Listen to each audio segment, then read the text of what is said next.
Hello! So, Carenado have updated several of their aircraft, and the first I'm going to look at is the PC-12, which apparently they've rewritten a lot of the electrical programming inside the cockpit, so hopefully a lot of the problems from the past will go away. I'm not sure if they've updated much in the way of the avionics, but we'll have a look. Okay, so if we jump inside the aeroplane, nothing physically has changed as far as I can tell, although I haven't flown it for a long time, so somebody with more eagle eyes than me may well see something different here. Okay, so let's just go and have a quick look at Little Nav Map. We're going to take off from Wycombe Air Park, and we're going to fly over to the Bovingdon VOR and then down towards Elstree, and then just fly in as best we can. There is going to be about a 10 or 12 knot crosswind on takeoff, so it's going to be a bit hairy on the runway, but we'll see how we get on with that. Okay, so what do we do? I'm going to be following a checklist. I've begun writing up. I'll put a link to it in the notes of the video. It's worth pointing out I'm moving away from Google Docs for the checklists, so we'll see how well that works. I've got a new solution in place. Okay, so first thing we're going to do is configure our controls, or at least make sure they're in the correct places. So I'm just making sure that my power control hits its detent on the Airbus controller at the ground section on the axes. I'm making sure the condition lever can get to flight idle and ground idle. So we'll put that back to 0. Flaps are at 0. Make sure the parking brake is on the controller, and it is. And make sure I've got good control of the control surfaces, so we'll just check that from outside. So if I waggle the control surfaces, it's interesting I can move them without any hydraulics or anything, or any power to the systems. I think this has assistance in terms of, you know, powered assistance, but it's interesting we can waggle the controls at all without any power on. Anyway, what are we going to do? We're going to go and open the fuel shutoff. So when you look at the pedestal in the PC-12, there's this shutoff lever that's hidden away, and it's not in any of the pre-configured views. So you end up having to kind of scoot your way down the cockpit to to open the fuel shutoff lever. So that's that done. Next we go overhead, so Control 2, and we put the BAT1 and BAT2 to both on. We go over to the right hand side and we set the no smoking and the seatbelt lights to on. I'm not doing this quite in the same order as the official checklist for the real aircraft, because there's lots of bits and pieces that aren't modelled in this plane which make it not match. So I'm kind of doing things in a pragmatic order, if that makes sense. Okay, so we next go and set the internal lights after doing that bit. So we come back down into the cockpit, and the most important one is this pilot light here. So if we turn this up, you get really bright instruments and that's the most important. We'll also go and configure the GPS while we're there. We'll calibrate the altimeters by pressing B, and we'll calibrate compasses by pressing D, although it's not really needed in this aeroplane. So we go back overhead with Control and 2. External lights, beacon goes to on. So here external lights are up here, so we want the beacon light to go on. Notice this quite nice that the power draw is being simulated of turning things on and off. Where are we? Starter to on. So it's as simple as that. The fuel pumps are already in the correct location, or the correct configuration. So we hit the starter button, and you will see the numbers come up. The NG will level out at about 17%, I think. I think once it gets past 15, you're quite safe to move the condition lever to ground idle, and then it will accelerate past that.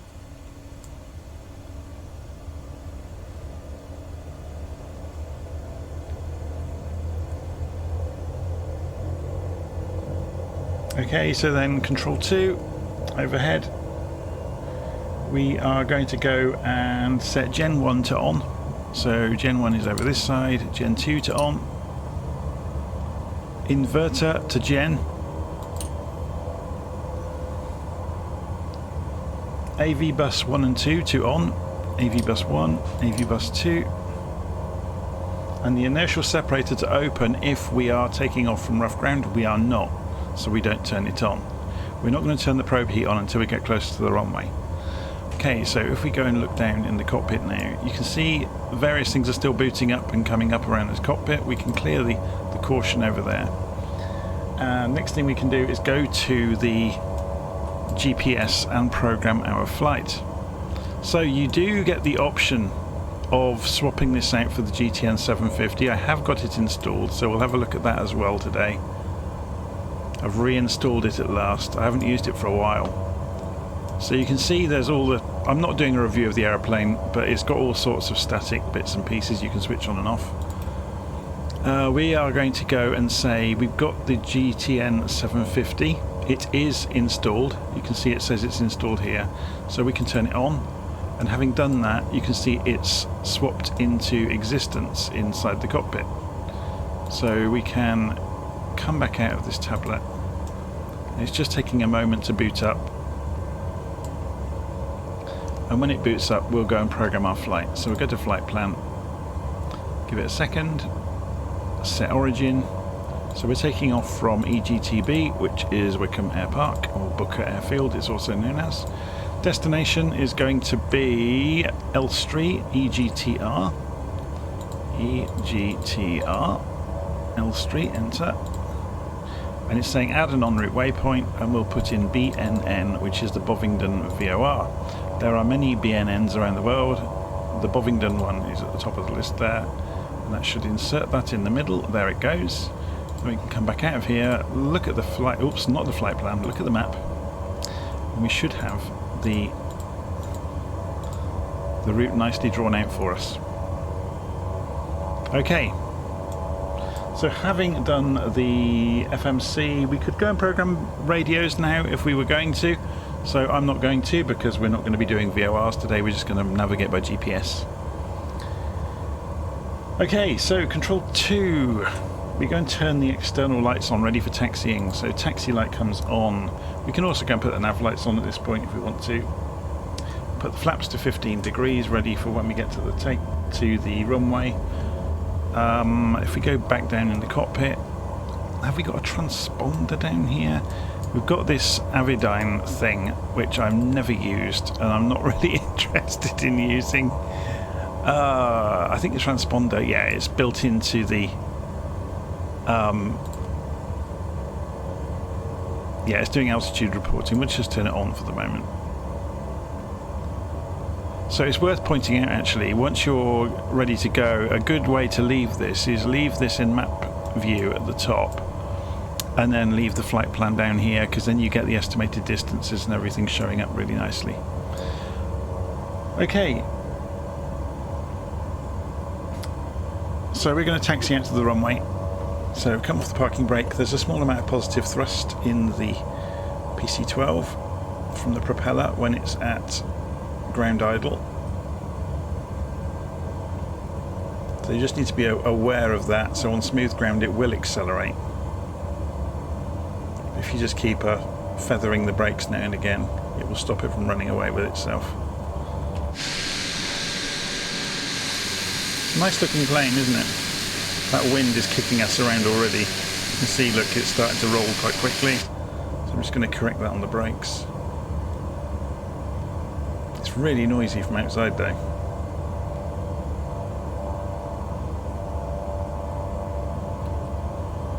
Okay, so let's just stop here at the entrance to runway 24, put the parking brake back on momentarily, go and look overhead.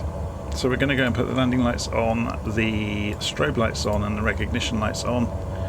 We are going to go and turn on the probe heat at this point, and we're going to come off the parking brake. We're going to go to flight idle on the condition and push the throttles forwards, ready for takeoff. So I'm going to give it a bootload of left rudder to keep the centre line initially. That's because of the crosswind. So it's accelerating towards, we want to rotate about 90, so there we go.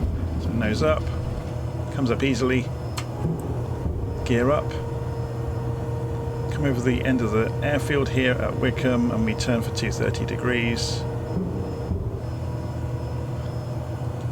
Set the throttle for climb out, raise the flaps. There's all sorts of loud buzzers in this aeroplane for various things that will go on. We're not going to pay too much attention to them.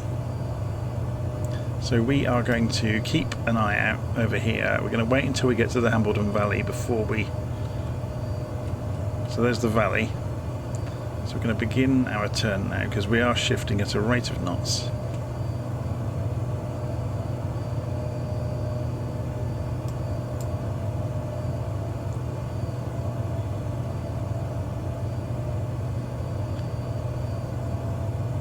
So we are loosely following the circuit here at Wycombe, and then we will climb out. Well, we're already above the circuit, so we're not going to worry too much about it.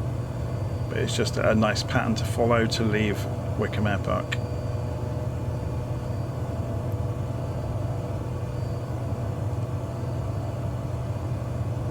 We're going to keep turning.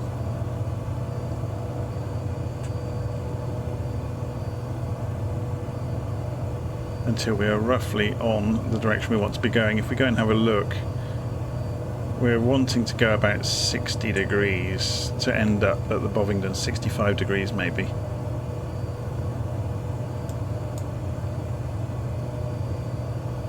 Okay, so we're just watching the compass down here, so we're coming up to 65 degrees, we'll roll it out.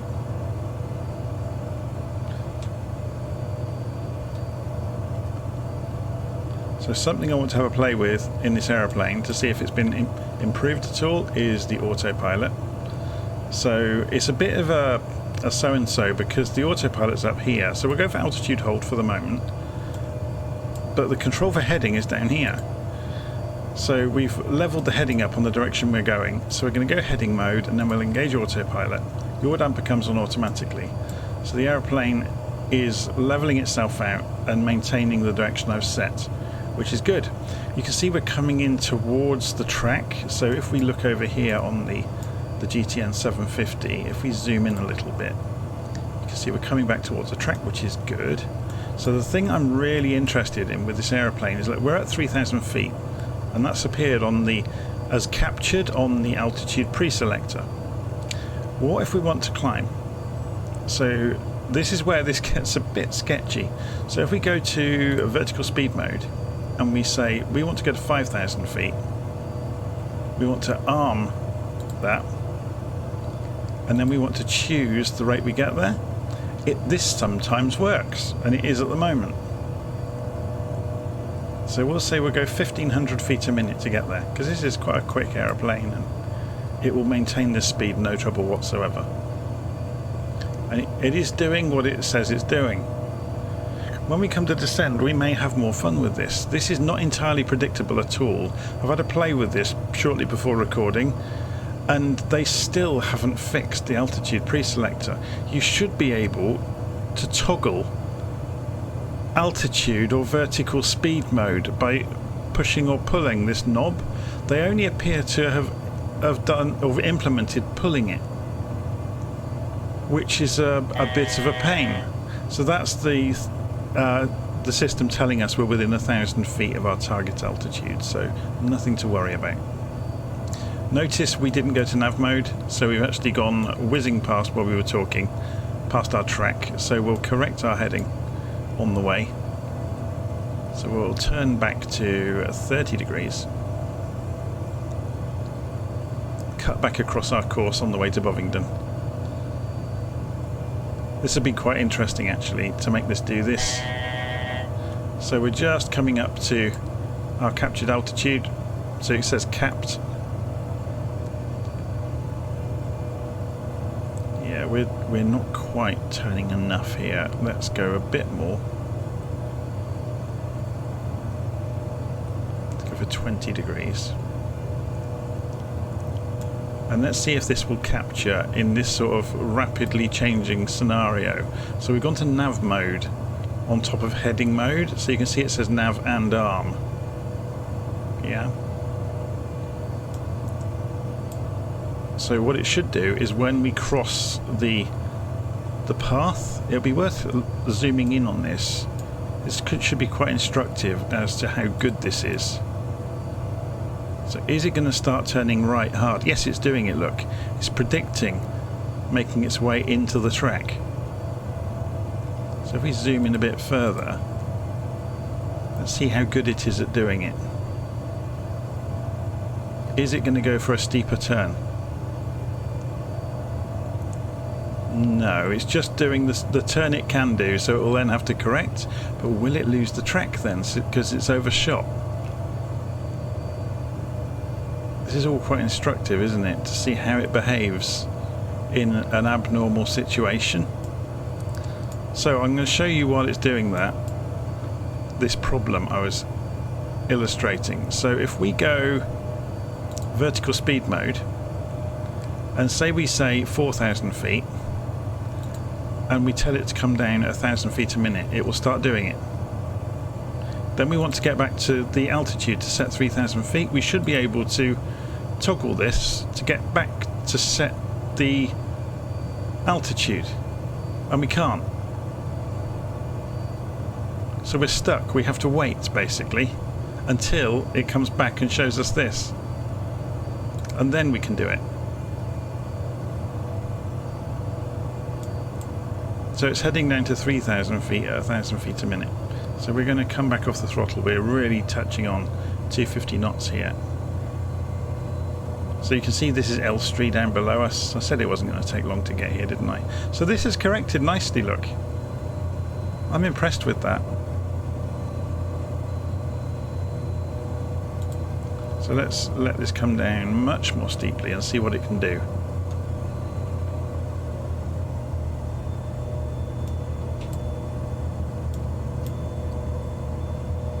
So we're going to overfly the airfield and then fly a teardrop and come in on, is it runway 26, I think? Elstree, yes.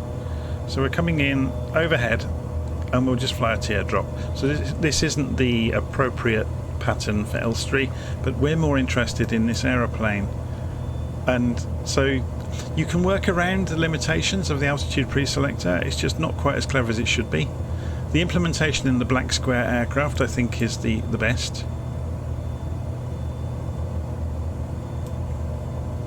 It does seem to be that they've solved. No, this is carrying on straight through. It didn't arm the 3,000 feet, so I'm going to take it off autopilot.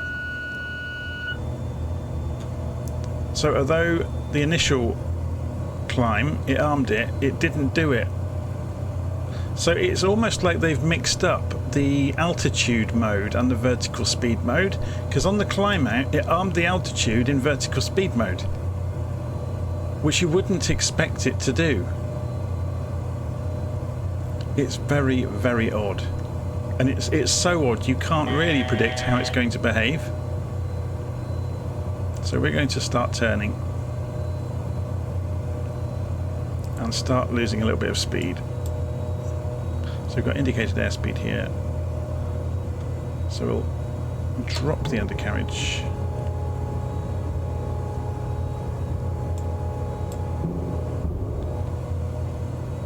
Which is obviously introducing some drag along the way.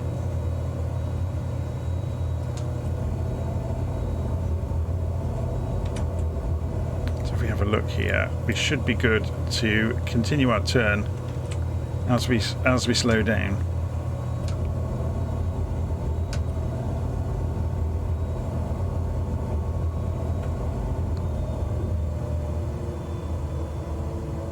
And then we'll see Elstree directly in front of us. There it is. So we came out of that turn a bit faster than we really wanted to.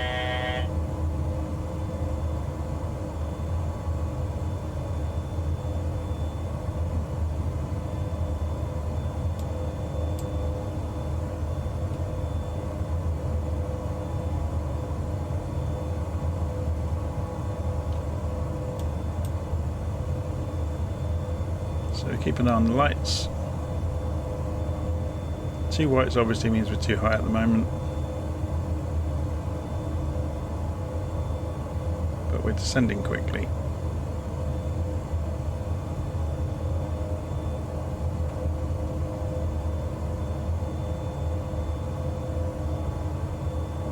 Got a small amount of crosswind. There we go, one red, one white, which is good.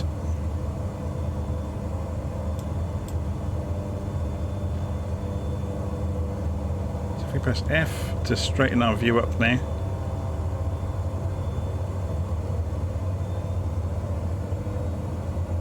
Introducing some power to maintain airspeed and control descent. It's a little bit of turbulence. As I said, there is quite a strong crosswind this evening, so yeah, we're being kicked high here.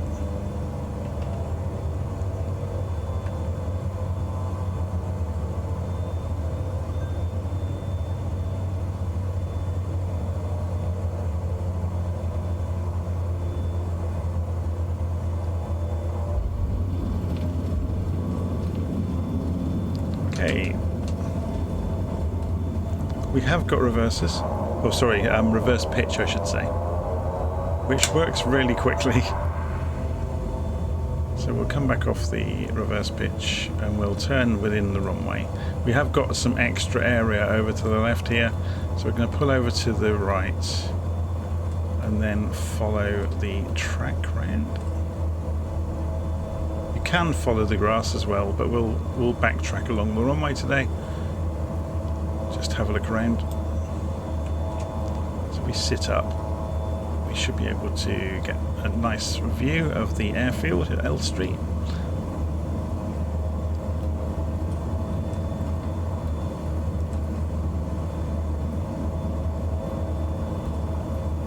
So we're going to pull the condition lever back to ground idle. Wind is really kicking us around. Plus I was taxiing a little bit too fast there. So during our taxi, it's worth pointing out, I can't see it from this angle, can I? It's worth pointing out we can go and turn off the landing lights and the strobes and the nav and the recognition lights, and we'll let the airplane roll again. I'm not very good at multitasking today, I'm afraid. But overall, this seems to be quite predictable now and quite smooth. It's not as stuttery as it once was. And the Avidyne doesn't seem to murder the aeroplane. Quite why anybody needs that Avidyne system is another matter, but where should we park? Over by the blue hangar over here.